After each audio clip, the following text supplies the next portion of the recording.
need to get that Lambo and drive. I was in the lab, you were on my mind, but all I really do is just go. Alright, so Monday morning here. It's about 7:20. I'm headed out to a meeting. First meeting is at 8 a.m. It's for a potential project, kind of a big one I think as well. Mike is the one who sourced this one, but yeah, going to do that. So 8 a.m. meeting. I'm also, this week, I've decided I'm going to change up my whole routine.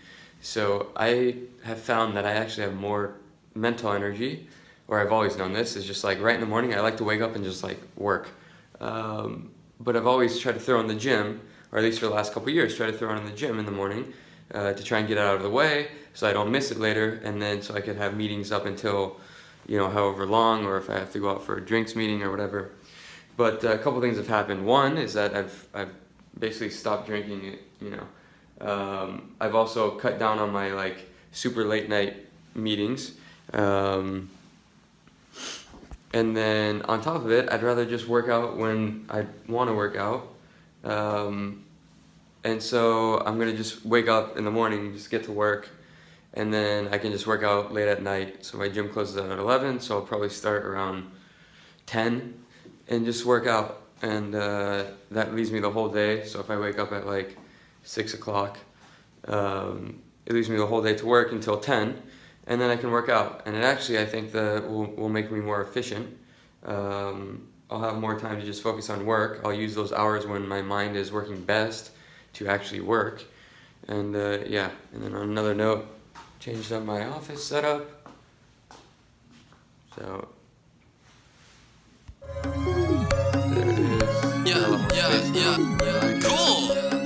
Damn, you got hit. So much damn options. So much damn options. Man, I'm jealous of myself cause I got so much damn options.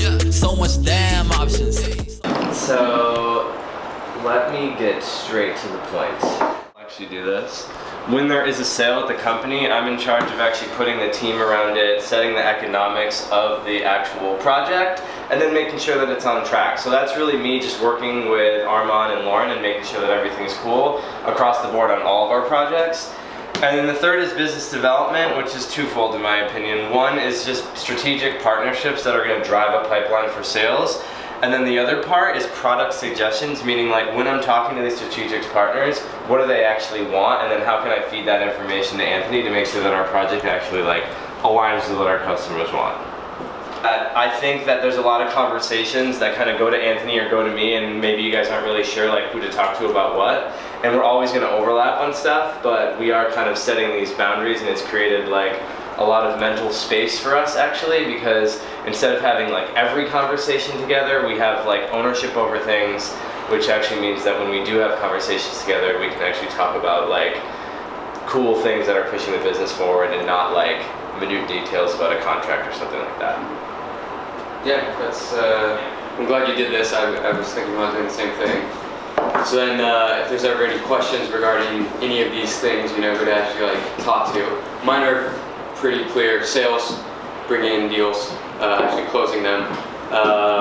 The marketing behind it, we haven't really done much marketing in the past because of bandwidth. Now that I have some more time, I'm actually going to be experimenting with different marketing channels. I focus on one thing, he can focus on the others, and you know, we just have a nice, well-oiled machine. So that's the idea behind it.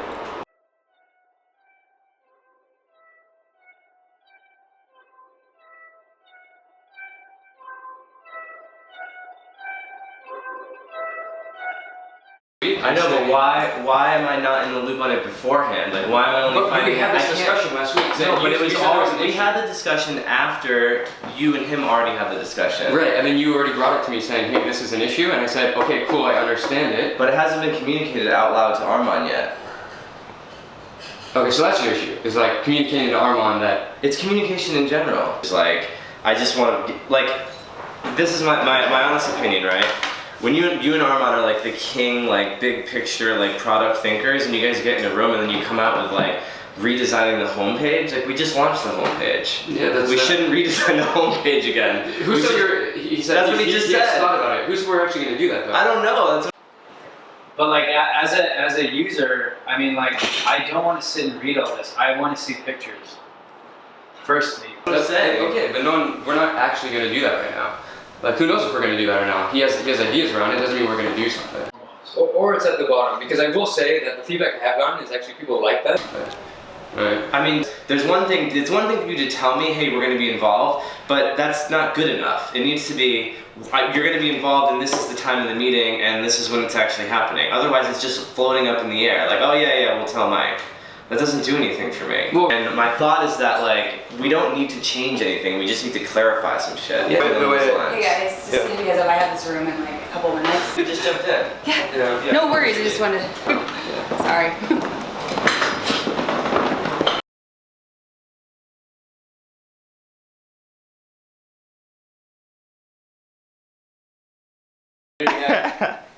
The conclusion is that there's actually two things that are necessary, and we're coming from two different angles. From the sales side, I already have someone who's a qualified lead. They already want to buy from us, or someone. So what I need to present them is how we are different, meaning how is our process different.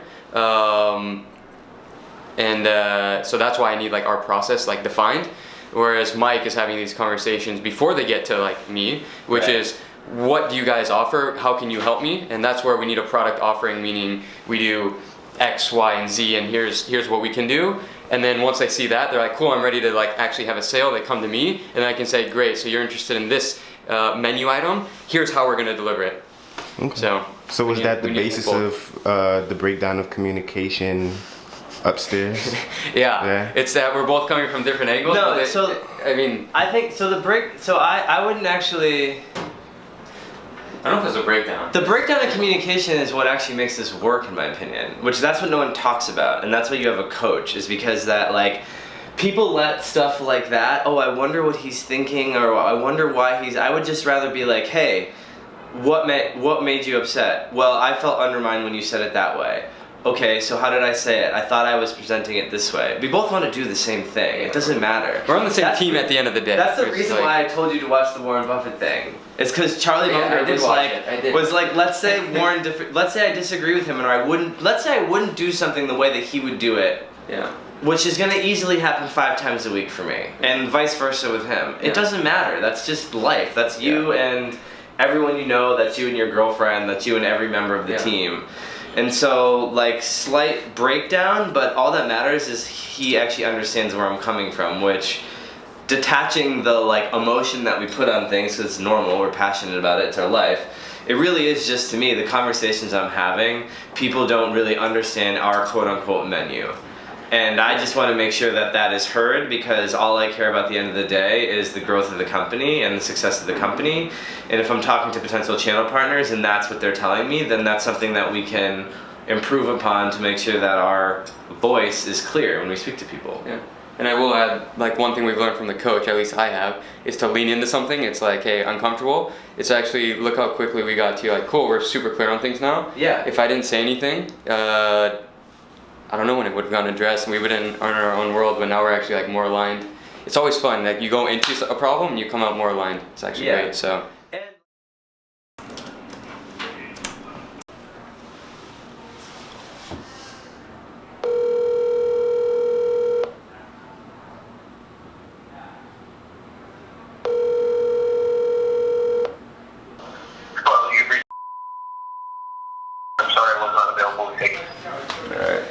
No call. I'm gonna.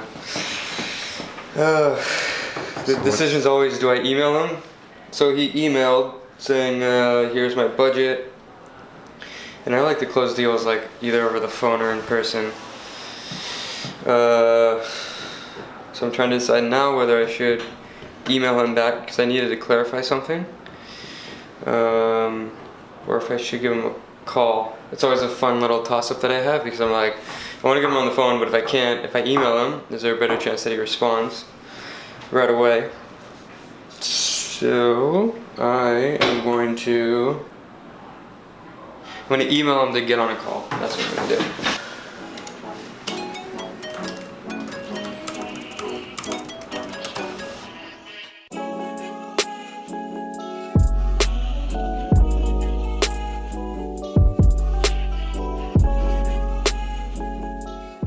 So one thing I want to emphasize about like sales or meetings or business development or whatever it is, it's the real value, at least to me, and the reason why I think, you know, I want to say why people end up working with us, or one reason is that in the initial meeting, it's helping them come to the conclusion of what they should do. I'm almost like an advisor. I'm like working with them and asking them a bunch of questions so I can get all this information, so then I can recommend how we should approach it. So like, you have to figure out, at least in my eyes, I figure out, okay, what are they trying to achieve? Like what do they want? And if I can help them get there, and they feel I'm the best person for that, or rather that our team, our company Jakt is the best team that's gonna get them there,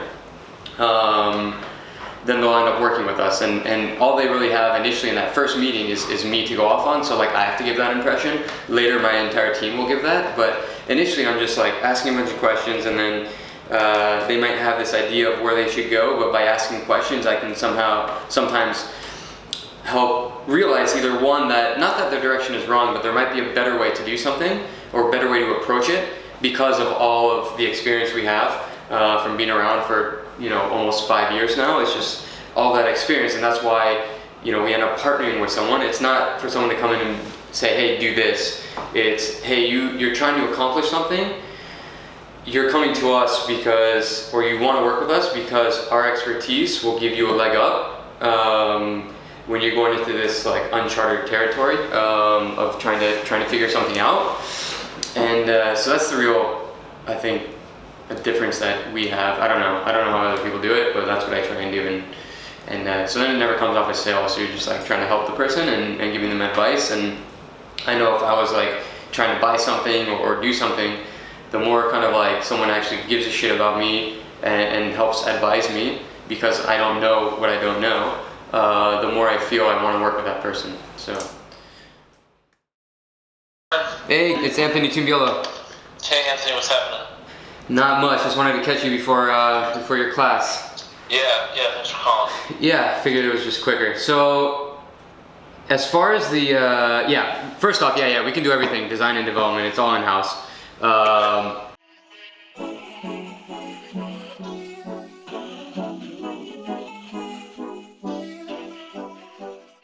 He's a little unsure of, you know, he's actually funding it by himself to start. So I get it. It's not an easy thing to do. I think he wants to use us, but it's what people want is like, how much is something going to cost? I don't even know what today is. Tomorrow's Valentine's Day. So let's say we're ready to roll. Let's start first sprint in a week, or let's say the 1st of March. Yep. What do you think is based on? I know we're sort of high.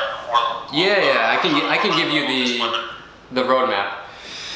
Yeah. So this is and this is speaking from, you know, the experience. Is basically like this. The first week, so our product sprint, we actually get done in a week. We actually like block it off. It will require some year time as well. And that's just like a 1 week process where like the team who's involved is like heads down. And then after that, what happens is we start doing some design work. Typically it's like for 2 weeks after that. So then you're at like week 3. And that's when we start doing like development setup. So we call it like pre-development, but it's basically just doing all the setup that's necessary. So setting up the repositories and just, you know, getting things up to speed. There's just some general setup that needs to happen. And then in like week 4-ish is like when development would actually start. So like that week before, with pre-development, we decide what's in the first sprint for development. And then so like week 4, you start your first sprint, which is a 2-week sprint. And while development is running, they're attacking the stuff that was like previously designed, and then design continues, working on the next set of stuff. And then it just works as like a, you know, design, development in 2-week sprints. And then typically for the first version, with this kind of budget, we like to get something out in like 3 months. So, you know, total, somewhere around there. You know, maybe it goes into the 3 to 4 month territory, but like somewhere around 3 months is what we like to do. Perfect, yeah, that sounds great. Okay, thanks for the call. All right, bye. All right, bye. So I'm gonna try and get it over the finish line. Culminating for years, but I'll give you the long story short is that my parents and I had disagreements about directions in life. primarily being that I want to, you know, be an entrepreneur and start my own company. My parents weren't too thrilled about that, so we always got into big disagreements about that, and it just piled up over time. And it came to a big head, or like a big blow up the first year of my business when yep, one is gluten free, right? One on the bottom is gluten free. It's marked with a Sharpie. Thank you. Getting that pasta.